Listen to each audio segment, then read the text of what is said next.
بې ضمیره یې جانانه سړی نه شوې، ډېر بې سره یې خفګانه سړی نه شوې،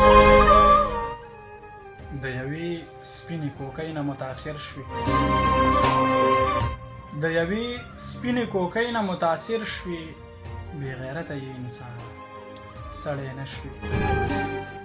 تا د شته قسم د پاسه ورله بوتلم،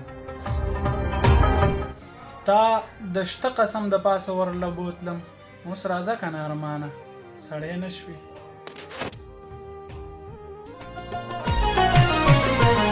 راټول وکړه دوړېږم لکه ګل پاڼه په پاڼه، راټول وکړه دوړېږم لکه ګل پاڼه په پاڼه، کتاب یم ستا د مینې ما کړه ښکل پاڼه په پاڼه، کتاب یم ستا د مینې ما کړه ښکل پاڼه په پاڼه.